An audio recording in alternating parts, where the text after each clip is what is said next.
everyone, and welcome to Empowering Homeschool Conversations. We are so excited to be back again this week.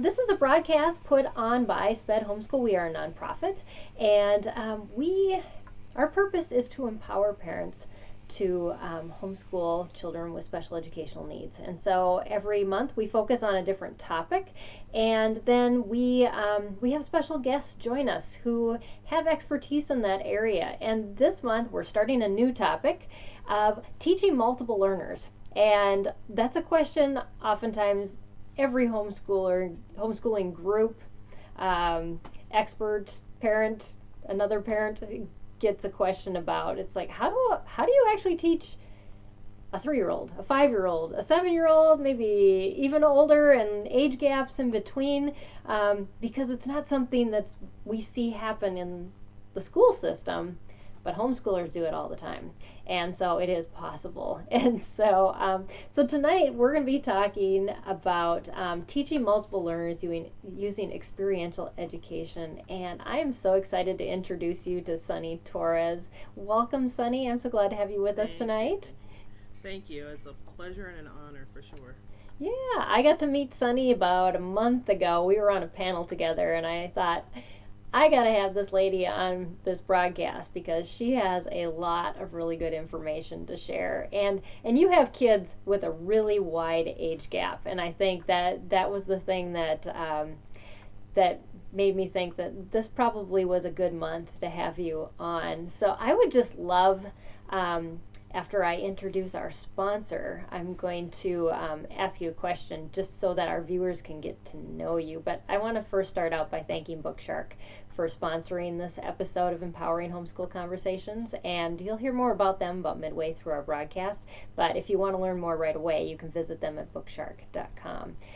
So, so Suni, as we're kind of getting started, I would just love you to tell our audience a little bit about your homeschooling journey and your family and your kids, and then a little bit about experiential education, because maybe that's a new word that a lot of our parents haven't heard. So I'm just going to leave that in your hands. I know you can handle this. Well, my name is Suni Torres, also known as Sunita. Sunny is easier for people to remember, so I go by that. I have been married coming up on 20 years now to my wonderful husband, William. We have 2 children, one who just graduated from high school. He is 18. And a daughter who is 9 and still homeschooling.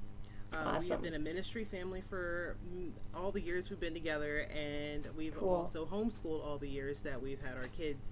So it's been an awesome journey to learn how to cater to what our children need as opposed to what other people think they might need, and that's a very good point. And things of that nature.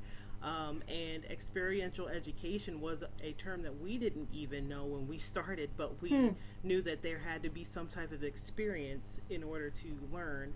My husband and I grew up in very rough households, depending on which one you look at. So like mine was tough, like emotionally, and his was more tough, like he lived in New York and dealt with all the gangs and such. And that was our experiences, right? And we learned from those, but we wanted our children to have different experiences. So we learned from our experience to expand and cause our children to have a better experience than what we had to grow up with, but still learning good principles that even through the negative learning, we also learned positive things, but we wanted more positive things in our children's lives, and therefore we cultivated our household in order to make more positive experiences, even when you have to learn about negative things. That word cultivate, and being able to take the negatives and the positives and learn from it all. That's I think sometimes we forget that learning comes from all those places, but it's the spin you take on it. And I love your positive spin, even on your background and your husband's background, to move forward with that. That's awesome. So that's a really awesome way to frame that. And so how did you get started? You just started homeschooling off the bat and just said, this is what we're going to do, and just dove in right away? Have you always known that you wanted to homeschool? I didn't know that I wanted to homeschool. It was more of a prayer situation. I was pregnant with my first child, and I prayed and said, okay, God, this feels different. What different things do you want for me to do for my child? Because you know I don't want to replicate what I came from, and I don't want to replicate what my husband came from. We want a better, more Jesus-centered, and Christian, holier lifestyle. Like, please, could we, but how are we going to teach our child without it becoming a burden to our child?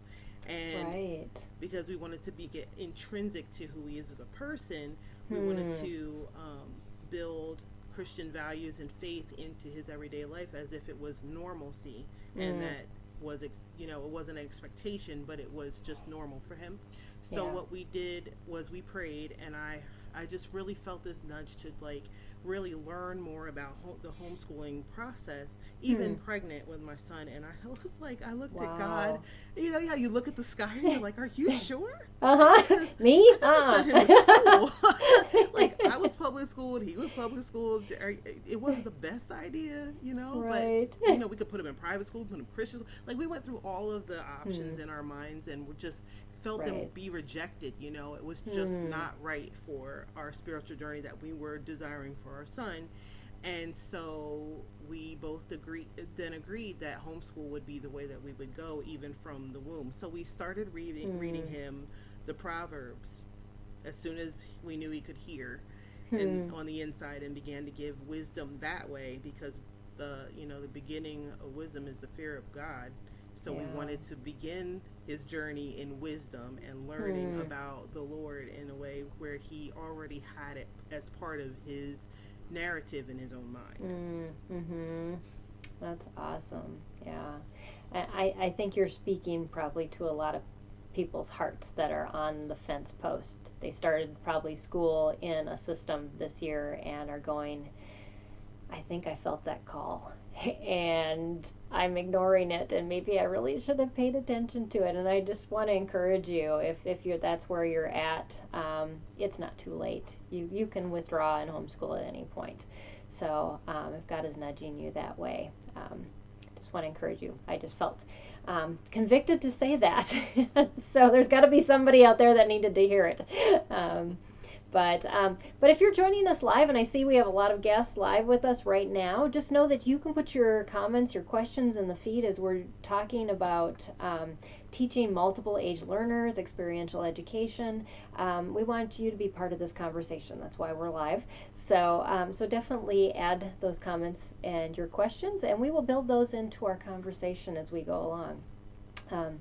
So how did you then incorporate experiential learning into your homeschooling, especially, teaching to the unique bent of each your child, the unique needs of each of your children? How did that kind of play out and look? Well, I think a blessing was the fact that I had enough time to kind of figure out the one kid before we had the other kid. Since there was a 9-year gap. Since there was a 9-year gap, I had a full 9 years to learn about my son in the best way in order to help him along through his journey. And he was a self-starter. He was very, very ready to begin learning from a very young age. So he was learning to read. He was 3 years old and he was prolifically reading. That's not normal stuff for everybody, but from when I was growing up, I learned to read at 3 with the same kind of drive and passion to know things for myself as he had. So he learned how to read at 3, so he would be able to know stuff for himself, because he didn't want to wait for anybody to tell him. And that kind of became, okay, well, now that can become a strong-willed child too. Yes, and let me tell you, I read that book while I was pregnant because God warned me ahead of time. He was read The Strong-Willed Child because you're going to need it. And I was like, oh, I'm afraid. But but I read it and it helped me to, kind of grasp what it was that he was doing. So like, it was more for him, it was more me catching up to where he needed to be, as opposed, like chasing him, as opposed to me setting things up. And very few times during the course of his first 9 years did I have to like jump in and say, here's a thing to do, here's a thing to do. He'd always come up with a new idea. So like, he learned about Minecraft, he learned about all kinds of stuff that he really became passionate about, and we just dove in. Like, even as a young child, we did a lot of unit study type things, because he would fall in love with a subject and we would just do that subject.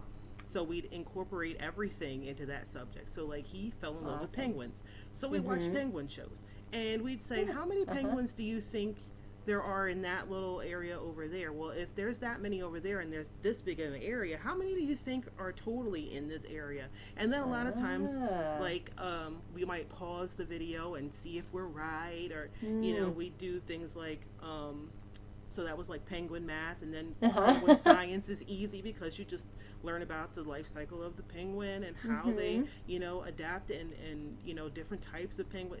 That was the easy thing to do, because it was like, he was already interested, so we just dove in full feet.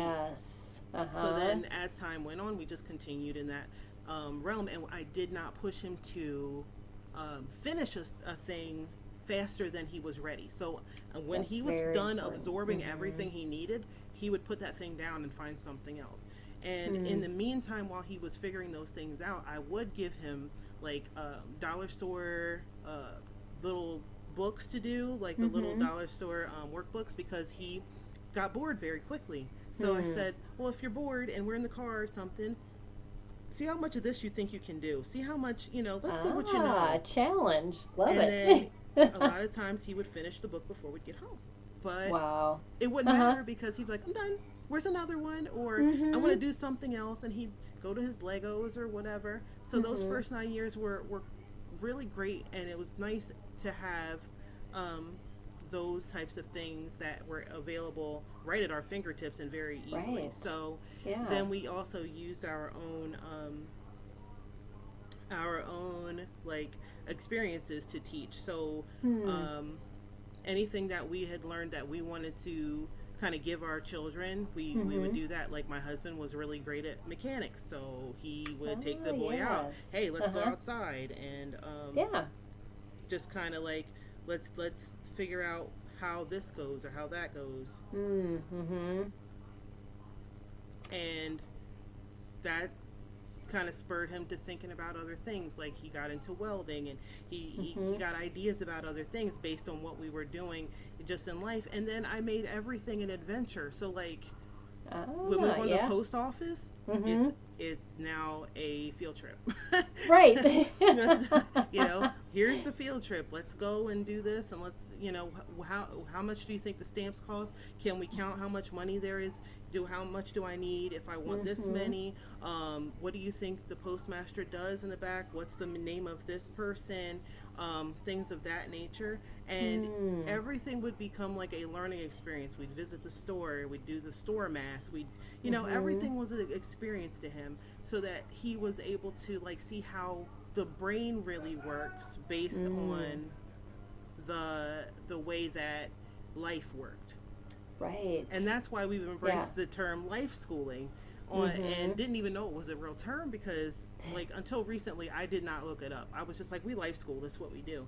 But there's an actual group of people that believe that life schooling is the way to go. So it's literally, it's not unschooling, because unschooling is child-led, but it's life schooling in that you make God intrinsic to everything that you do, to the point where you are praying and believing that God is showing you how to bring out the gifts in your children that he gave them. And the way that I did that was through the experiences and allowing him to enjoy things that he was interested in, knowing that it was a spark for a reason and not just some whim or fancy that we were going to squash down and say, no, we're not going to do that today. So and bigger things, we would of course plan those, because obviously you can't just say, hey, let's go to SeaWorld or something. You've got to you've got to decide how far you're going to go, how much expense you're going to do. Like, you have to be prepared for those things. But in that 9 years, it was really good to just learn him. Now, when Mm-hmm. my daughter came along, it was another experience because I call them two sides of the same coin. They look exactly identical. They Wow. are super totally different, totally opposite from each other. So, um, Uh, I had to learn a whole new person. But so right. my son was old enough to handle himself and help as well. So it was Mm, easier for me to then start to get to know her. And this is her ninth year. So I've gotten a mm, good amount of learning that I've done to yeah. learn who she is so that I can then cater the things that we do in her favor. She is Hmm. a more structured type person, whereas my Hmm. son was more of an eclectic person. I Hmm. need more structure for her, so I then am adding those things in as she gets older and wants, Mm-hmm. and she's craving more structure. Because Oh if yeah. I end up on a curriculum, it's not going to hurt Mm-hmm. the experience because it's for the child to excel, not for me to feel better about myself. That's a very good perspective to have. It's not you're not focusing everything. The curriculum is not your master. Right. It's just a tool that you're finding more useful with one child than you did with another child. Absolutely. That Absolutely. yeah. So we did have spots where we did curriculum with him when he needed a Mm-hmm. little more, Right. but then most of the time, so it wasn't the thing that he needed. So yeah, Mm. jumping in on a curriculum is not a bad thing. Going, to the things that you need in the library or online and getting those Mm-hmm. things, you don't have to commit to a way. It's just make it your way, you guys' way, whatever works for your family. Right. Yeah. Yeah. That is such an important truth. And unfortunately, I think some homeschoolers never learn that lesson. That it can be that simple. And so I just want to, right after we started this next question, we had somebody from our YouTube channel say, "Wow, I was just looking on how to withdraw my child out of public school." So I guess you were the one that needed to hear what we just said. That was for you. Um, but yes, I mean, I withdrew my son a month before school was over, and you think, why don't you just finish off the year? Because it was the time, and we just needed to do it. So don't ever feel like it's not the perfect time to homeschool. It always is. So, but yeah, I love that. What you're talking about, Sunny, too, is that you you use curriculum for what you needed it for, but didn't feel like you needed the curriculum to figure out what you needed to do. God was in Right. that place instead, and He was leading and guiding. I found so many times too, with my own kids, that yeah, I would leave gaps in spaces where I didn't know what we were going to do for a certain subject or to cover certain things. And I would just pray and something would come up. And I always thought if I filled that space, we wouldn't have had room for it. So just to kind of leave that open Right. and to allow that just to be filled in its own time and as your child needs it. And so I think sometimes parents want to like wade into this carefully. This life schooling, maybe they kind of have their curriculum set since we're kind of at the beginning of the year, and they're trying to make it work, but then they listen to this podcast or they're watching it and say, that has a lot of good concepts to it. Maybe I want to try this part time, Mm-hmm. or use the curriculum I have, maybe intermixed. Do you have any suggestions for them on how they could possibly kind of try it out without jumping in with both feet? Well, if you haven't bought a whole curriculum, a lot of times they will send you a sample so you can see whether or Mm, not it's something that you and your family would benefit from. that's a good And point. sometimes they'll even have like little downloaded sheets. I think Sunlight Curriculum does that. I'm pretty sure. I think we got a sample of My Father's World before we got it. Mm, Um, just to see if it was something that would be helpful to us and beneficial. We also delved right. into what was it, Rod and Staff for a few, Mm-hmm. and Yeah. then timeforlearning.com. You're able to see before you get in kind of what your expecting from them. So I would say look for samples, look for papers that come from there. Maybe some of the homeschool co-ops that are around you might have, book sales that you can go take a look at the information before you commit. And sometimes you'll find that it'll work for a little while, and then it'll not work anymore. Because, for instance, my son, once he'd learn a thing, he wouldn't want to repeat it.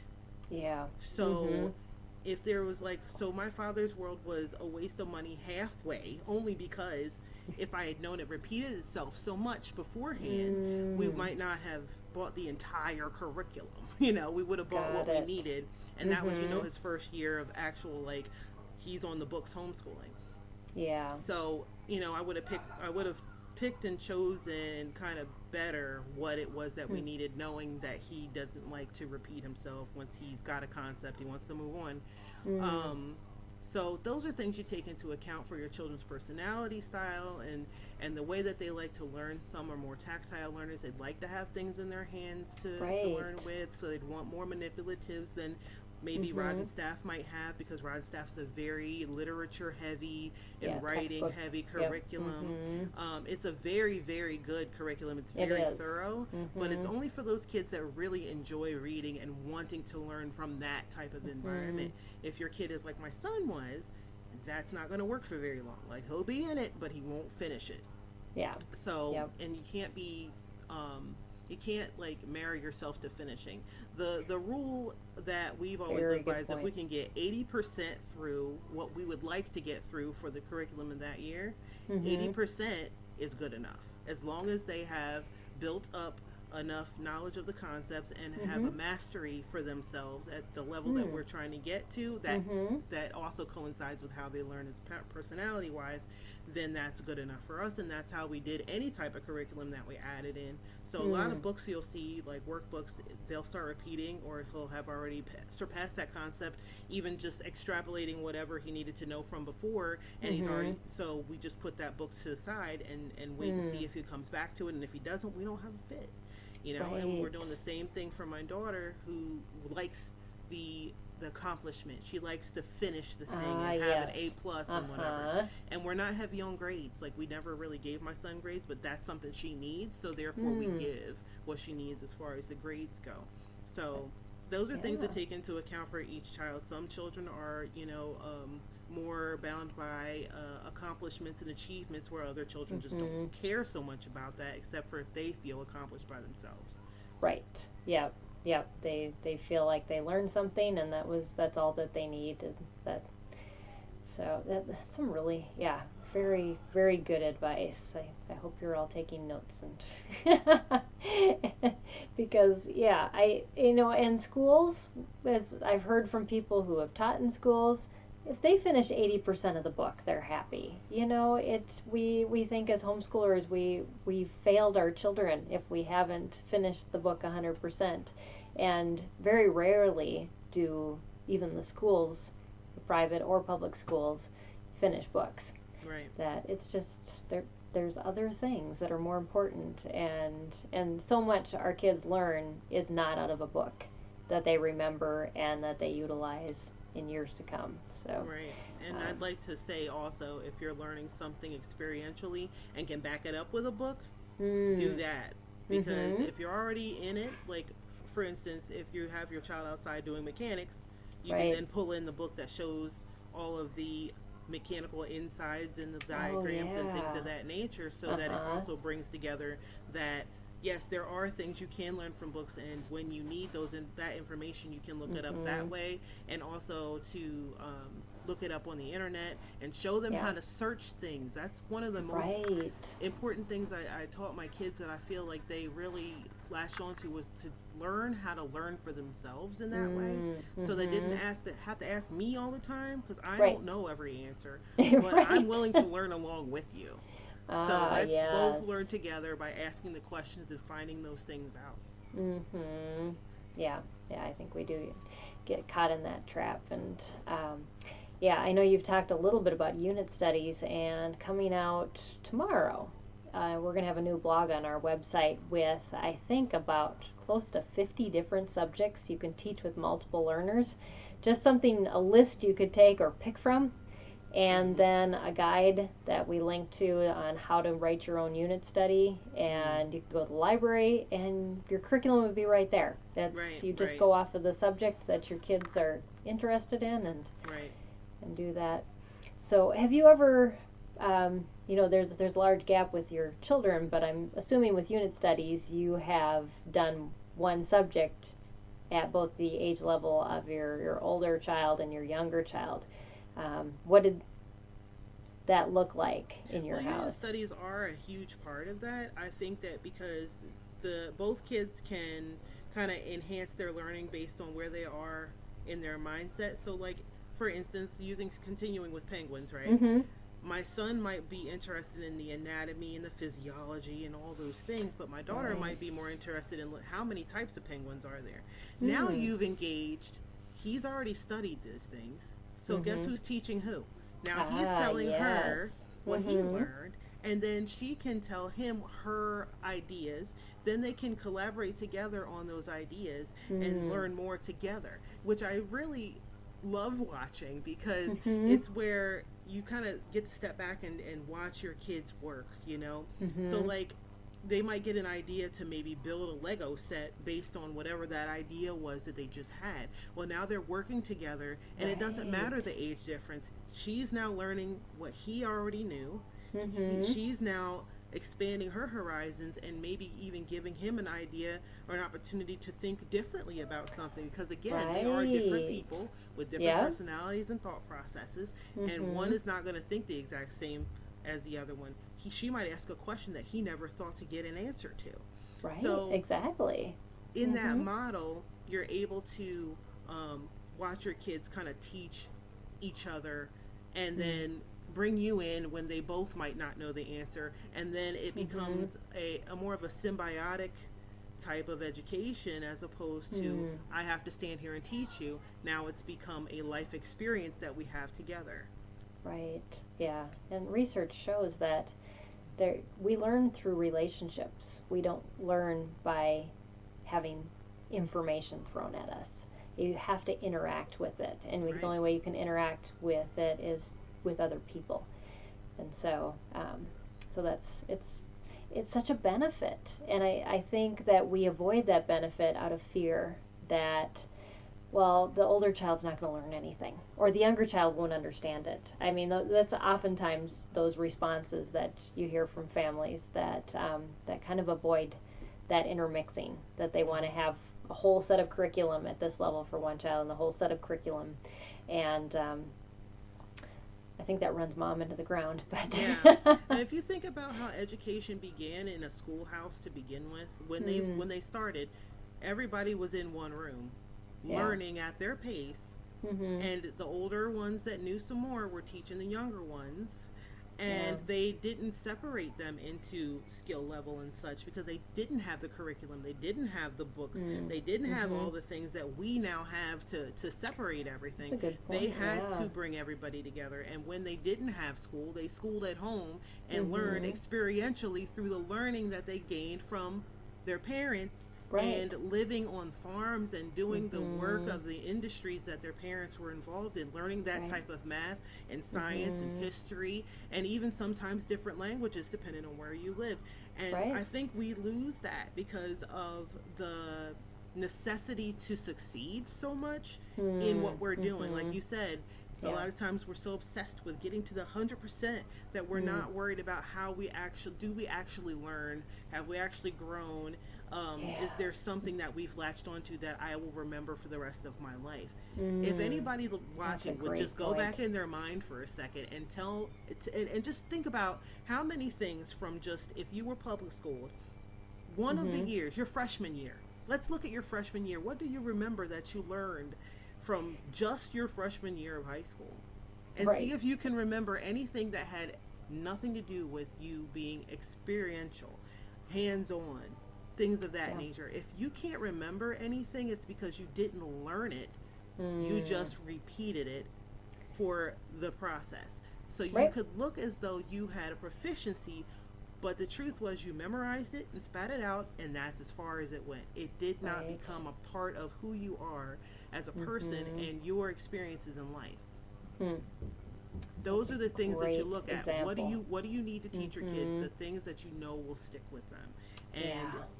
in faith, in family, in just doing even menial jobs. You didn't learn it by sitting there and staring at a person memorizing, this is how you hold a broom, this is how you sweep.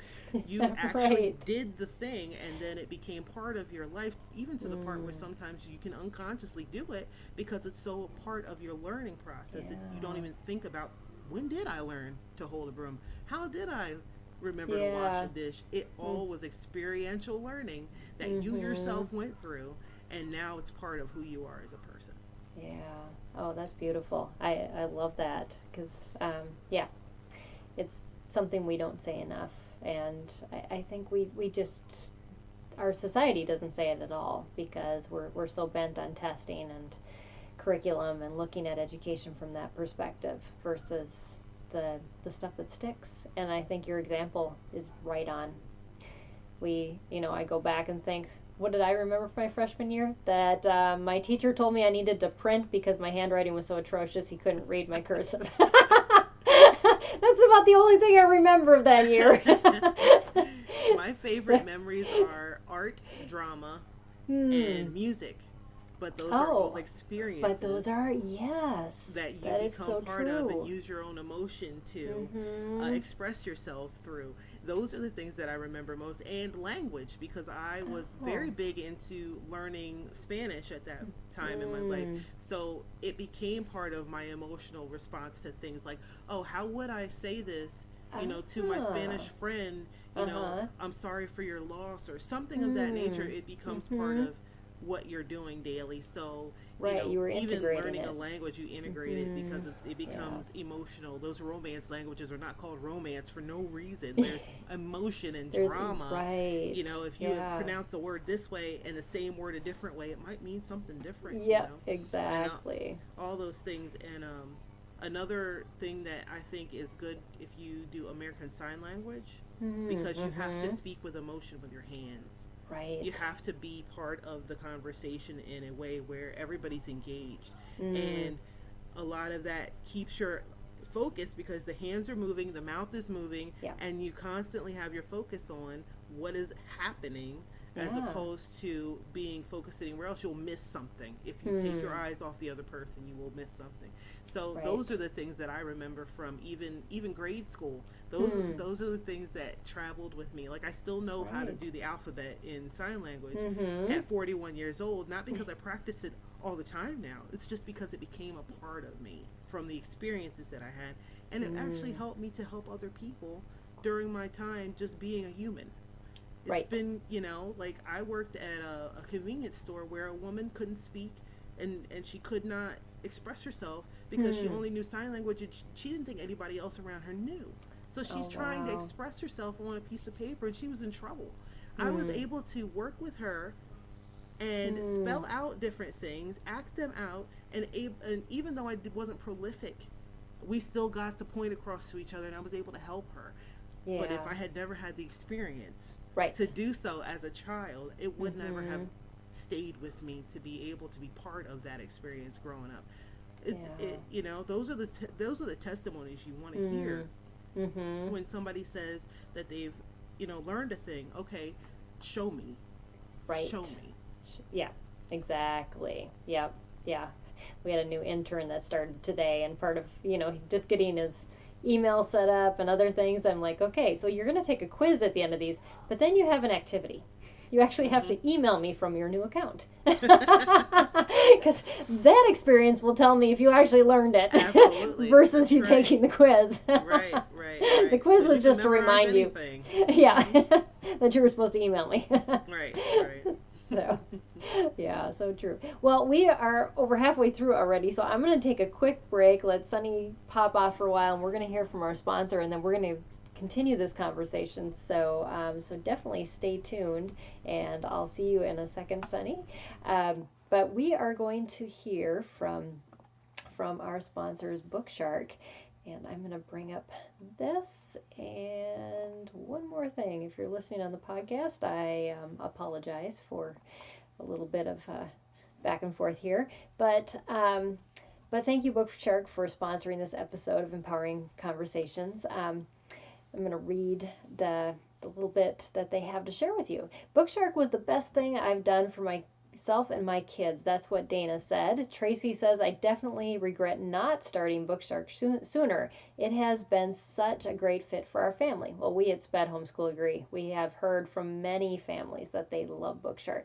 Wondering how you can jump onto this Bookshark wagon? Start by heading to bookshark.com. On the Bookshark website, you can request a free print catalog, download samples, and see scope and sequence charts that's taught at each level. And there's also a blog at bookshark.com/blog with hundreds of articles written by dozens of authors. The Bookshark site also has so much free information about how to teach your kids, whether you use Bookshark or not. So hear that. You can just check out their site even if you don't use them. And another example is you can get a free unit study. We were just talking about unit studies. And try out the Bookshark way of literature-based learning at bookshark.com/freebies. The new unit study for 2021 is about volcanoes. So let me share just two more quotes. Jill says, we switched to Bookshark Language Arts this year. This was the best decision ever. We love how everything ties together. I can tell you how grateful I am for Bookshark. We're looking forward to adding more subjects next year. And Catherine says, pulling my kids out of public school and getting Bookshark's full program saved our sanity. It was the best parenting decision we have made. We're so much happier now versus the kids staring lifelessly at screens all day. And open to go component and high quality literature for science, history, and language arts is amazing. Well, see if Bookshark is a good fit for your family as it was for these moms. Just visit bookshark.com to get that free catalog and then add the /freebie to get that free unit study. So I really do encourage you to do that and see if this is just a really good fit for your family. As we were talking about earlier with Sunny, you can use some of these things for just the short term in between, and with those freebies, that's a good way to try it out. So welcome back, Sunny. Glad to have you with us again, and just to continue this conversation. It's been so good. You're speaking the truth, lady, and I love it. So, but yeah, I think we talk so much about methods instead of just following our kids and who they are and discovering who they are and taking that time to learn that and just invite them into life with us. As you were talking about this life schooling approach and learning through experiences, we want to program so much of life, and yet the best lessons are sometimes just right in front of us, aren't they? Yeah, absolutely. For instance, when I know that a lot of people maybe on here also have special learners. Yes. That they're having maybe difficulty figuring out how to add them into certain aspects of life and things because they might not respond the same way as other learners. And I would say still the same. Meet them where they are and bring them in as you can, as much as they can handle, and do it that way. I know Lorelai, who was the host of the last one, she's really good at that. I've seen her do it. Her kids were an inspiration to me. I love talking to her son. From day one, she's like, I'm sorry if he, overspoke. I was like, dude, I love that he can latch on to history the way he has and just tell me everything. I learned stuff that I've never heard before from this teenager because he is so in love with this certain part of history that he just felt the need to expound. And he was just happy to have somebody listen to him. A lot of times it's just us being able to have the patience to listen to what they're saying, so true. And allowing them that space. My son and my daughter both have different types of dyslexia. And my son is a storyteller. When he gets to the part where he wants to tell a story, it might take him 45 minutes, especially when he was little and very, very talkative. Oh But yeah. I'll tell you, one of the best times I had with him was we were laying in my bed and I just woken up and he had a story he had to tell me. Oh And he was wow. about 7 and he just had the story burning in his soul, and I said, Mm. oh honey, what is what, and I'm so tired of like, what? Uh-huh. He's like, I have to tell you the story. And he starts Mm. telling me the story about this alien invasion that he had a dream about. Mm. And I'm telling you the story for 45 minutes long, but it was an experiential story because we had taught him some basic sign language growing up because he was very upset about not being able to communicate right away. And this is Mm. like before kids form sentences. He was annoyed Right. that he couldn't That he form a couldn't do sentence. it. So Wow. we learned basic sign language with him Uh-huh. so he could express himself enough that he wouldn't have the anger Mm. for not being able to Mhm. express himself. Right. And then as he got his words about him, which is why he taught himself to read by 3 so he could have all the Uh-huh. words he needed. By Yeah. 7 he was a prolific storyteller. Hmm. So he came in and we had a whole like hands like going in, and this alien came and then this alien, and he's like, Oh mom, wow. give me your hand and this, put it here. And like we had a whole 45-minute like mini movie drama on my Wow. pillows, where if I hadn't opened the door for him to do that and give him the Mhm. opportunity and the comfort to do that, that would have never Oh been an experience that yeah. I now have in his, 11 Right. years later, to be able to even Mhm. tell him, remember that day that we had that experience. So Right. in that, I say listen a lot and Mhm. try to have the patience to listen a lot. My daughter is a very talkative person, very social, Hmm. and she tells a story, but the thing is that she also makes them up. She'll do videos of them, and Oh like cool. she Yeah. really enjoys watching those things on YouTube as well, so that's part of her learning experience. Mhm. And the hard part for me is to remember to listen when she's talking, because she does talk a lot. So I have to Mm. remind myself to tune my ears in. And I told her, if I have to say, sorry, honey, can you repeat that? Don't be upset with me because I Mm. want to hear what you're saying. I just wasn't ready. So Right. we work on That's a, great. and Mhm. sometimes I'll even ask and give an assessment. Hey, do you think that I listened to you enough this week? Is there something that you thought I Oh, missed that's a that I great should have paid more question. attention Yeah. to? And that, I Hmm. think, works well with any kid, especially one that needs more time to express their feelings Mm. in maybe in a Mhm. different way through art or something like that. I have a Right. friend who also has 2 little girls with autism. Hmm. There are 2 different parts of the spectrum, and part of one of the children who's higher on the spectrum than the other was she used art to tell her Hmm. stories. So Mhm. instead of getting angry that she used up all the paper, her mom would give her Right. more paper and more crayons and more markers so that she's able to tell how she feels and what she Right. sees and how she sees the world Hmm. through her artwork. And Right. those types of things, I think, are really beneficial to have on hand at all times. Just have it Yeah. available, and Hmm. with the Good boundaries of point. don't draw on the wall, obviously, but Right. make the boundary. This, if this is Forget the what you washable need, markers. right? If this Yeah. is what you need, then this is the time we do it. Yeah. Or even if you need the time Mm. to settle down and the child is flipping out and whatever, because my son was Mhm. very rambunctious, and I mean like Hmm. on another level of just hyper.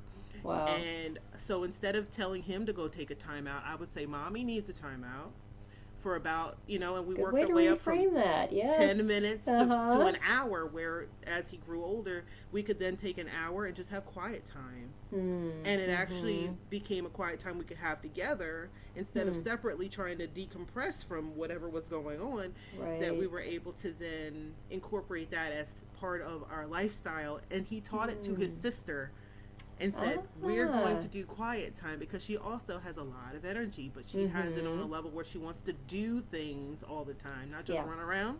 Mhm. Because he was more physical and she's more mental as far as like what she'd Right. like to do, and it's Mhm. always something that involves with a manipulative or dolls or something. So Mhm. he's like, okay, let's take time and do something quiet. Hmm. Let's all hang out and just do a quiet thing. Mom's gonna go take her shower, we're gonna go hang out, and we're just gonna do quiet things. And those types of things are also beneficial with the age gap that you have, that you're able to then engage the Right. older child to then help form the balance in the home, because they already know how things work, they already know how you work, and then they can help the other child learn how you work, so that you can work together better. And conversation constantly, always speaking to the child, always trying to understand where they're at and what they're thinking, because a lot of times, like even today, was it today we had a conversation, it was yesterday, me and my daughter had a conversation about what she thought versus what she felt. What the truth is versus what you feel, and teaching that sometimes feelings aren't exactly true, and weighing feelings against fact to find out whether or not they're true and valid, because feelings are always valid, but they're not always true, and learning how to then delineate, well, is this feeling true, and do I need to then bring this to the forefront and tell my mom, or is it a feeling that I need to cast down the imagination? Do I need to bring this thought captive? Those types of things, so that I can speak truth to myself in the process, and then get some backup from mom if necessary, to make sure that this thing is true, or my big brother or my dad, and make sure that this is true. And if this feeling is valid and true, I want to address it. And let's deal with that together, as opposed to bottling and hiding, or not feeling expressive ability to express to each person in the house. Right. Yeah. And that comes with that experience learning versus the book learning, because emotions are part of every experience. And we want to disjoint that when we just learn facts out of books. And again, that goes back to your example, why we don't remember it. Because those emotions are such strong ties that remind us of all those things that we've learned, and that it helps us pull those things out again. So yeah, so important. And I know one thing I wanted you to touch on tonight was game schooling. I know it's something that you do, and we don't really talk about it much on our show, but so what is game schooling, and as a life schooler, how have you incorporated that into your homeschooling? Okay, so game schooling is literally what it sounds like. You learn through gaming. Now, that can be video games, that can be card games, board games, whatever kind of games, even if you're Red Rover outside. Because it's to make everything fun and have those positive experiences built into the learning, so that it is a remembered idea or entity or whatever is necessary at the time. My son, for instance, was he's always been avid in video gaming. He has loved video gaming since he could figure out what a controller could do at 2 years old, right?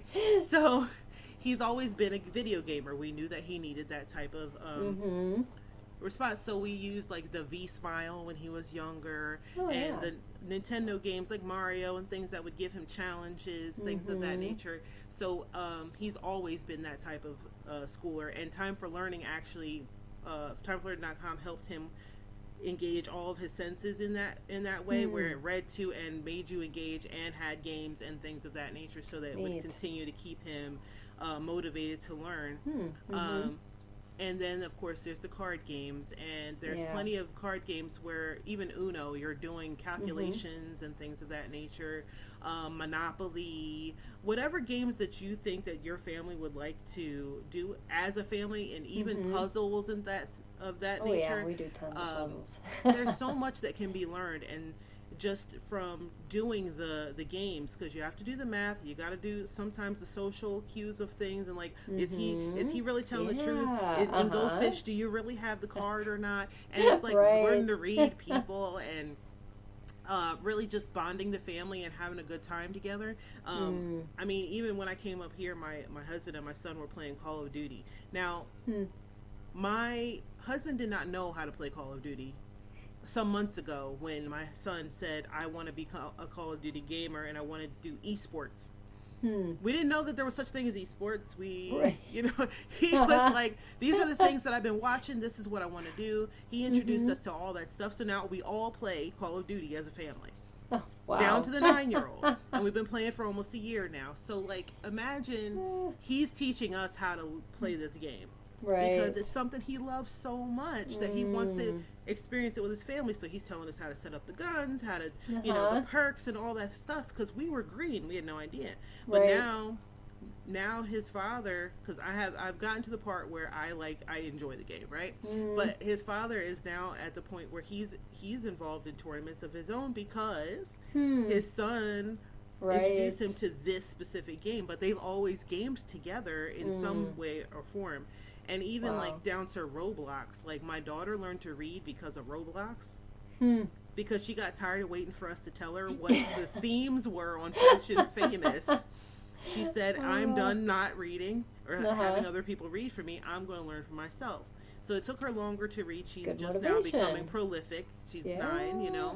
and they always get it in their time. But now she's at the part where she wants to read books that don't have pictures. Ah, And she is reading a yes. book about a dragon and a girl that she loves, and it does not have pictures, and she's working her way through part by Mm. part, learning how to read and pronounce all these words so she could Wow. understand it for herself. But it wouldn't have happened if she hadn't been introduced to Roblox gaming. Mm. So, and Mm-hmm. we always made it safe. We took off the chats and we sat with Right. them, next to Yep. them, to make sure it was Mm. safe and nobody was, messing with them. And if somebody Right. messed with them, we took care of it. So, Right. through Xbox, through Roblox, through um, card games like Dungeon Mayhem Mm. and Simon's Cat, and through Monopoly and all the different types of games that we've done, we have Mm. had so much learning happen and family bonding experiences that wouldn't have happened Yeah. otherwise. Right. And it doesn't always have to be on a screen, but it Mm-hmm. doesn't not have to be on a screen.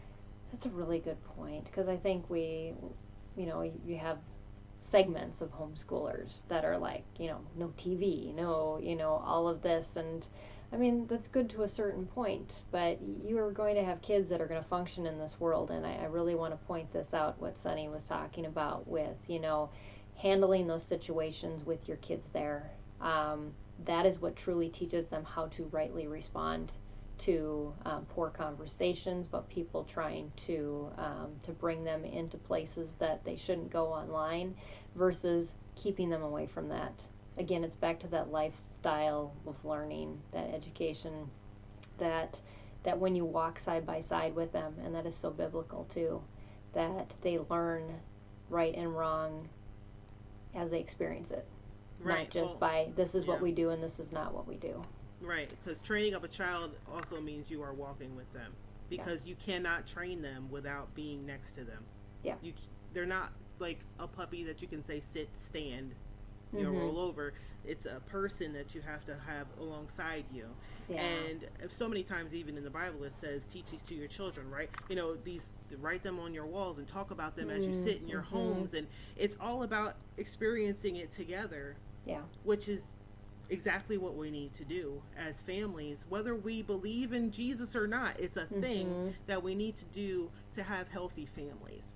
Yeah. So Mhm. it doesn't you don't have to be a Christian homeschooler, have to identify as anything, but Mhm. you, as a family, whatever that family looks like, if you can sit down together and just converse and share life together, and Mhm. even hopes, dreams, and say sorry to each other when necessary, and forgive each other, and whatever has to Mhm. happen to cause the family to constantly become closer, that's when real true learning happens and continues Right. to change a person and make them to continue to want to learn as time goes Mm. on. They don't have to think about whether or not they hate learning or love it, because it's just who they are. Yeah. That's powerful too.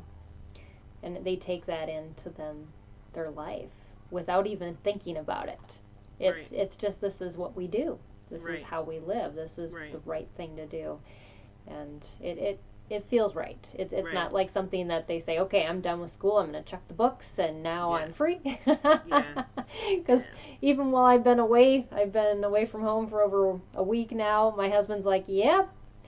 Our middle son's been in the kitchen. He's been making some new concoctions. He makes his own sodas. But he feels better when I'm not there, because he's like, oh yeah, I can take over the whole kitchen without mom here. but That's but he's funny. making dinner for my husband, Right. doing all these things. But Right. just because he loves to experiment and learn, Yeah. and that's something that's been the culture of our home. Right. And yeah. It's so important to have as a culture of your home. And I want to say also that part of my son's senior, because we did like a senior syllabus to make sure that we covered Mm-hmm. like all the life skills and things that we wanted to learn with him and Yeah. grow with him. So we made like an assessment for ourselves of what those things look like. Mm-hmm. And I said, I want you to write, because he is a writer. You know, I Mm-hmm. want you to write out how game schooling changed your life, good or bad. I just want to see it. Yeah.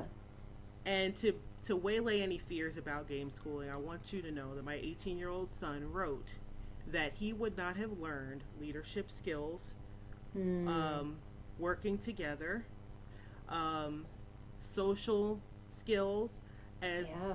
any better in the world if he had not had games as his buffer, because he was a Mm. super introvert and he wasn't comfortable in Mm. one-on-one spaces or with Mm-hmm. gangs of people around him. It Right. actually caused him to be more comfortable stepping Mm. out of those zones where he didn't have the comfort Good before, point. and then Mm-hmm. it spurred him to being able to be a leader in the church, Mm. a peer leader, for the only homeschooled peer leader for the kids that were his age in our home church's youth group. Mm. He became a teacher for the little kids. He had his own Mm. pod of little children at the church, and he also a volunteer to help others when Mm. necessary, to do things at their homes, elderly people if they needed it, anybody need Wow. help, he would be there. So that only happened, and he said it himself with his own words, that only Mm. happened because of the experiences that he had, gaining the knowledge that he needed in order to become better at life and interaction with people through gaming. Mm. He would have never Wow. done all of those things if it hadn't been for that. Even the public speaking and down to becoming the president of 4-H for a year, Mm. that those things came from game schooling, from the interactions he had with people online in a safe environment, the Right. ability to see what's safe and what's not, Mm-hmm. and to comprehend how to protect himself, Mm. helps him to do those things in real life. So anybody that's on the fence about it, take a look at it a different way. See how it can really benefit your kids. He even had forums where he was the former of the forum, like he was the leader of the forums, and he'd have people come from different games, and he would Mm-hmm. be able to lead them on expeditions and journeys through these different Mm. gaming settings that he would have never done before. But he said, I know I can lead them to victory in this game, so let's do it. Oh, wow. those Yeah. are those are the things that are experiential. He's never going to forget. And because he was able to write this out and say what he was like before and how it Mm. changed his life after, and I'm hoping Mm-hmm. that he'll allow me to release the paper soon, because it's really really good. But Oh. it was a beautiful testimony of allowing someone the Mm-hmm. space to be who they are in a safe environment with boundaries that were healthy, and teaching Mm-hmm. them through experience how those things can go from online life to real life Yeah. and become a part of who they are. Yeah. Yep. Yeah. Now you said something about release something, and I forgot to write down to put up on the screen. You have a blog that I'd love for you to talk about. I will definitely, when I do the description on the YouTube, I'll make sure to add it. But can you tell our audience where they can find you online? I'm not sure which blog I gave you. I didn't. You didn't give me any, so why don't you just share one, and I'll put it in later. Oh gosh.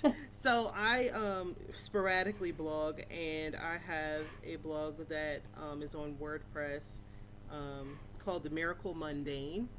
And in Mm, that blog, I share the things in life that seem very unrelated to maybe faith or family or learning experiences. And in that place is where I show how those things come together for me as an mm. experiential learner myself, Oh, that's um, cool.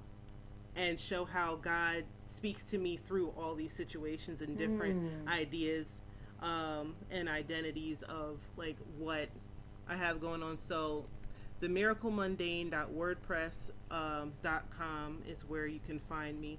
And okay. it's got a big picture that I took one time of the grass with the cobwebs, that come on, that the spiders do at night, and then in the Yeah. morning there was this fresh dew, and it just was so beautiful to me. So that's the picture that you come up with in the Okay. Miracle Mundane. And then the first thing you're going to see is the last thing I wrote recently, which was called Perception of Light. And that is Mm. about how the light coming through my curtain hit me in such a Hmm. way that it kind of changed my perspective on something. So if you want to look Wow. it up, the miraclemundane.wordpress.com, that's where I put those types of ideas that God gives me. And they're very sporadic. I'm not like a weekly blogger, but there's stuff on there to read. And Oh, awesome. as it hits me, I throw it up there on that blog. And we have we have been talking about how to expand our YouTube channel that we have as a family called Kingdom Academia. Oh, okay. Yeah. That is our video gaming and things of that nature. So we're revamping that, and it'll probably end up being videos on demand at some point very soon. So my son Okay. is talking about how he's going to start editing and do all that. So that's another place you'll find us. Okay. Awesome. Well, I'll link to both of those in our YouTube description. Um, so yeah. Well, this has been such a wonderful conversation. Thanks you so much, Sunny, for all you've shared. It's been powerful and inspiring. And I just want to thank you for sharing your time and your wisdom with us. I appreciate you having me and seeing value in the learning experiences that I've gone through and my with my kids and my husband, and it's amazing to be able to use this as a testimony to help other people. And that's really what Mm, I live for, is just be able to help people through my own experience and help them to learn what it is that God has called them to learn. yeah, yeah. That's so awesome. So yeah, thank you so much for just being willing to be open and do that, because it's I hope it has spurred many of you on to think of homeschooling in a different way than maybe you have ever before. And so yeah, and we want to thank Bookshark for making this broadcast possible. They're our partners here at Sped Homeschool, and if you want to learn more about their curriculum, the free downloads I talked about halfway through, just visit them at bookshark.com, and it was /freebies to get that free unit study. And so yeah, we're going to be talking a lot about this multiple age learners this month. So definitely stay tuned. Next week we actually have two broadcasts, because the week after I'm on the road again, and I won't have reliable internet. So I'm gonna pack them in. So next Tuesday night we're actually gonna be talking about, my guest said we're gonna talk about teaching multiple learners without losing your mind, That's which a is a good very one. good thing. You want to keep that brain, Mom. And then the next afternoon, so Wednesday afternoon, we're going to be talking about optimizing your morning time, which our kids always learn best in the morning. So how do you make best use of that time to get in when their brains are working their best? So we're going to talk with another guest about that. So you'll want to make sure to join us for both of those. And if you listen to the podcast, they will come out on subsequent Sundays. They won't be coming out just right after one another. But that's all what's coming up as we continue this month's subject of teaching multiple age learners or leveled learners all at the same time. So Sunny, you did a great job kicking us off. And we thank you all for joining us, and we'll see you again right here next week on Empowering Homeschool Conversations. Have a great week, everybody. We'll see you then. Bye.